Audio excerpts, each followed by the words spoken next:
Salut à tous, le concept commence à avancer, on arrive sur la poule B et tu l'auras compris sur la miniature, aujourd'hui c'est tout Iran.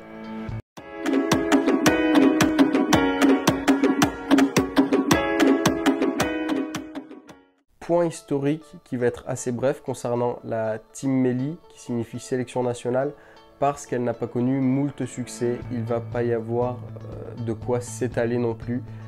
L'Iran a malgré tout, malgré son palmarès qui est vide, a connu un petit moment de gloire dans la fin des années 90 avec leur buteur phare, Ali Daei, qui a marqué l'histoire non seulement du pays mais du monde. Tout le monde en a parlé de Ali Daei car il était le meilleur buteur international. Il a marqué 109 buts en sélection, il vient tout juste d'être dépassé par un certain Cristiano Ronaldo. Forcément ça fait parler. Ils ont tout de même participé à 6 Coupes du Monde, ce n'est pas rien. On a vu que le Sénégal par exemple précédemment n'en avait participé qu'à 3, donc c'est le double. Et elle a notamment exécuté une jolie Coupe du Monde 2018. Alors elle n'a jamais passé les poules, mais en 2018, la dernière, il y a eu de bons résultats. Elle était dans la poule de la mort avec l'Espagne, le Portugal et le Maroc. Et elle a obtenu un bon résultat 1-1 contre le Portugal. Elle n'a perdu que 1-0 contre l'Espagne et une malheureuse défaite 1-0 contre le Maroc. On fait maintenant le point sur la qualification de l'Iran. Elle doit passer 3 tours différents en étant à chaque fois dans des poules. Le premier n'a pas eu besoin d'être disputé, elle était qualifiée d'office et accède donc au deuxième tour où elle finit première de sa poule avec la meilleure attaque de toutes les poules confondues, 34 buts en 8 matchs. C'est plus de 4 buts par match, donc c'était une belle prouesse. Et le troisième tour, il y avait donc la poule A, la poule B. Elle est tombée dans la poule présumée plus simple, où le concurrent direct le plus dangereux était la Corée du Sud. Dans l'autre poule, il y avait l'Arabie Saoudite, l'Australie, le Japon, donc c'était un petit peu plus relevé. Elle finit tout de même avec la meilleure attaque, 15 buts en 10 matchs, avec notamment des joueurs iraniens qui se sont illustrés en termes de buts. Il est pour moi important de relever que pour obtenir son billet direction le Qatar, l'Iran a dû disputer 18 matchs de qualification, sans compter qu'elle n'a pas disputé le premier tour où elle était d'office qualifiée. À titre d'exemple, les Pays-Bas n'ont dû disputer que 10 matchs pour se qualifier. Passons maintenant à la revue de l'effectif. On commence forcément par le sélectionneur Skocic qui est au poste depuis 2020 et il s'est passé quelque chose d'assez notable. Il s'est fait virer il y a quelques jours, le 11 juillet précisément, et a été rappelé par la fédération le 17 juillet, soit 6 jours après. Abedzadeh est le portier de l'Iran, il joue en D2 espagnol à Ponferradina. La charnière qui évolue juste au-dessus de lui est habituellement Khalidazé et Kanani. Kanani, je voudrais revenir rapidement dessus, c'est un joueur qui a une qualité de passe à son poste assez impressionnante. Il trouve souvent les brèches en sélection, c'est souvent de lui que partent les actions. C'est assez rare et j'ai rarement vu même des joueurs à ce poste avoir une telle qualité de passe depuis Jérôme Boateng. À gauche, Nouraf Khan, c'est un joueur qui peut aussi occuper le milieu de terrain, il est très polyvalent. Moharami à droite, c'est le latéral droit titulaire du Dynamo Zagreb. C'est un bon niveau franchement. Au milieu de terrain, Eza Tolahi en numéro 6 en position vraiment reculée en pointe basse. Il vient presque entre les défenseurs centraux la plupart du temps même d'ailleurs.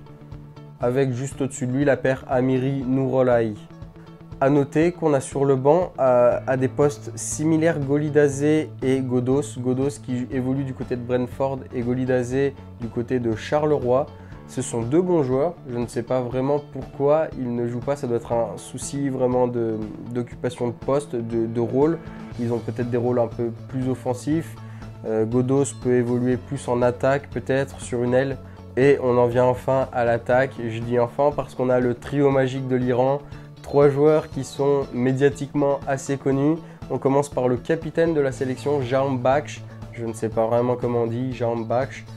Il joue du côté de Feyenoord, c'est vraiment un super joueur, un joueur avec beaucoup de technique et ce que j'aime surtout voir chez lui, c'est sa spontanéité. Je vais rassembler maintenant les 2 attaquants qu'il reste, soit Taremi et Azmoun, parce qu'il se passe quelque chose d'assez particulier dans cette sélection. Sur ces 2 dernières années, on les a que très rarement vus jouer ensemble. quand l'un est là, l'autre est absent. C'est une ironie du sort. Ce sont vraiment les deux stars, peut-être un grade au-dessus, Jahanbakhsh, de cette sélection. Pour chipoter, ce sont tous les deux des joueurs qui évoluent en pointe. Je crois que Azmoun évoluerait davantage sur un côté que Taremi, mais l'inverse ne serait pas choquant. Dans tous les cas, ce sont deux joueurs qu'il faut absolument aligner, quitte à ce que l'un d'eux ne soit pas à leur poste fétiche. On a déjà vu Azmoun évoluer sur le demi-espace avec le Zénith Saint-Pétersbourg notamment, où il tournait autour de Artem Dzyuba. Et Taremi est un superbe goléador qui fait le bonheur de Porto actuellement. Mon avis maintenant sur la sélection et sur ce qu'il en est de la Coupe du Monde, c'est vraiment une équipe qui m'a surpris concernant le QI football. Ce sont des joueurs intelligents avec et sans ballon. Il y a beaucoup de permutations, beaucoup de mouvements. Les joueurs intervertissent leur rôle et très honnêtement, ça me fait presque penser à du football total pour vous dire. Le niveau technique n'est pas forcément au rendez-vous, mais dans l'esprit, j'ai vraiment été surpris à ce sujet-là. Mais pour faire pencher la balance de l'autre côté, on a une équipe qui est assez vulnérable en défense, que ce soit sur du jeu de possession, sur les contres. Ce sont des défenseurs qui sont, comme je l'ai dit, assez techniques, assez soyeux, mais ce ne sont pas de bons défenseurs purs. Strictement défensivement parlant, ils n'ont pas énormément de qualité et je pense que contre des équipes comme l'Angleterre, elles pourraient facilement en prendre 4, 5. Ça ne l'empêche pas d'en marquer 2, 3, mais ça restera une défaite.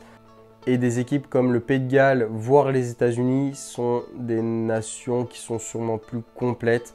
On y viendra, on en reparlera de toute manière dans quelques jours avec la prochaine vidéo. Sur ce, j'espère que je vous aurai donné envie de suivre cette sélection iranienne durant la Coupe du Monde. La Team Melli m'a franchement convaincu. J'ai hâte de la voir. Ses chances de passer les poules sont pas immenses, mais on verra bien ce que le football nous préserve. Sur ce, à bientôt.